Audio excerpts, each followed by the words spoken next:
When you think of the Fox by Mustang, you probably think of the Legends vehicles like the race-ready Cobra R, the California Highway Patrol's PPV, or the GT, which brought back the famous 5-liter V8. But not many people remember one of the true legends, a car that was both a product of its time and a forward thinker, the SVO Mustang.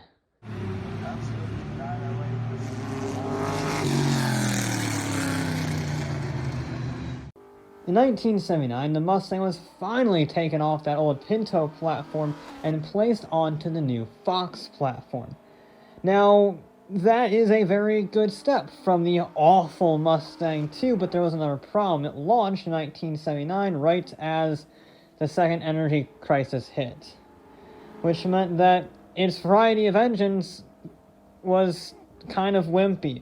It had a 5-liter naturally aspirated V8 making 157 horsepower, a 2.3-liter turbocharged 4-cylinder making 131 horsepower, a 4.2 liter naturally aspirated V8 making 118 oh no, and a naturally aspirated 2.3 liter 4-cylinder making 88 horsepower, the lowest ever for a Mustang. And to make the terrible lineup somehow even worse, as the scale of the second energy crisis grew, the 5-liter was ditched, which meant that the turbocharged 4-cylinder, the 131 horsepower one, was the best that you could get in 1980. I say best loosely, given it had a 0 to 60 time of 9.4 seconds. Yeah, the Mustang, safe to say, was a train wreck on an oil fire. But luckily, Ford had just created a fire department. Ford created special vehicle operations to manage their new racing programs and performance parts, so they competed in things like the STCA, IMSA, and NASCAR to immense success, and having proven themselves to be capable of making racing parts and managing racing teams, they were tasked with making the Mustang just not completely suck. Now you would think that would mean the return of the 5-liter engine, but given the uncertainty of emission regulations, SVO decided to stick with the 2.3-liter turbocharged 4-cylinder instead of the big old American muscle car. That posed a problem in amongst itself. How do you make a performance car with that engine given the budgetary and technological constraints of Ford in the 1980s? Far better had tried and failed. And by better, I mean McLaren. You see, Ford had worked with McLaren on their Daytona 24-hour program with the Fox body M81. And McLaren had also built 10 road-going prototypes in the vein of the M81 race cars. So these things had fiberglass bodywork, adjustable Coney suspension, strengthened anti-roll bars, a full roll cage, and racing harnesses. Which is funny because the engine did not match the intensity of everything else. It was a mildly boosted, turbocharged 4-cylinder making 175 horsepower. Which didn't sound like a lot, but it was also 1980, so give them a little bit of a break. And besides, McLaren said they could easily breeze past 200 miles an hour if they were given some time. They weren't, because the break-even asking price was already $25,000, which is $75,000 today. And the M81 was killed off, along with McLaren's partnership on the racing program, as SVO was greenlit. Now, I'm not saying that Ford copied the M81 and then killed it so they would get all the press coverage and not McLaren, but I am saying that the M81 program gave Ford a really good head start on the SVO Mustang. They have a lot in common. The SVO made 175 horsepower and 210 torque in 1984, and it had Coney adjustable suspension, vented disc brakes on all 4 corners, and 16-inch wheels. Sound familiar? Now, the biggest change, in fairness, was the bodywork. First off, it was not ultra-lightweight fiberglass with a stripped-out roll cage. It was actually a normal car.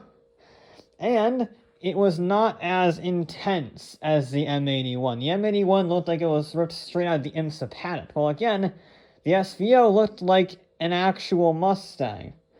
It did, though, have some modifications to differentiate it that are unique only to the SVO, that being the double rear wing on the back and a functional hood scoop on the front. And all of this meant a 0 to 60 time of 7.5 seconds. Not that impressive today, but remember, the best Mustang at the time had a 0 to 60 of 9.4 seconds. Shaving 2 seconds off 0 to 60 time is incredible. And straight line speed was not the only benefit of the SVO. Since it had a 4-cylinder instead of a V8, the engine was smaller. That decreased the overall weight of the car and allowed the engine to be placed between the driver and the front axle, making it closer to 50-50 weight distribution. Combined now with the Kone shocks and the bigger tires, it was a surprising track star. And it was a track star that got more buff and more beefed up as the years went by. In 1985, it was upgraded with a higher PSI turbo system, better fuel injectors, and a strengthened clutch to make 205 horsepower and 250 foot-pounds of torque. For context, that's just 25 horsepower down on that year's Corvette, which had a 5.7-liter V8. The 85.5 further decreased the 0 to 60 times to just 6.8 seconds and increased the top speed to 144 miles an hour. It was a genuinely great car, but one that was almost destined to fail. Because let's think about this for a second. Not only does it have a 4-cylinder, which is smaller and not anywhere near as good sounding as the big old American V8s, it was made by a company that nobody even really knew about. Ask anybody on the street, no one knows what SVO is. They don't even make it anymore. It was taken over by SVT just a few years later. So it just sort of existed, the SVO Mustang, as this weird bit of time where the fastest Mustang you could get was a turbocharged 4-cylinder. And it would stay the fastest all of the way until the 87 Mustang GT. And even that was arguably not as good handling as this car. So it could still go head-to-head right up till the Cobra, to be perfectly honest, heading into the 90s. Despite being a genuinely great car, only 9,844 were ever sold, because it was never able to escape from that 4-cylinder turbocharged stigma, despite being arguably the better car for a number of years. So in that respect, I view it kind of like the Regal GNX. Obviously the GNX is much rarer and much faster. I mean, it was as fast as a Ferrari F40 in the quarter mile, but the similarities are pretty obvious. Both of them were turbocharged rocket ships designed at a time where emissions was choking the naturally aspirated V8s. In essence, then, both the GNX and the SVO Mustang proved that there was a replacement for displacement and foreshadowed the impact of turbocharger technology.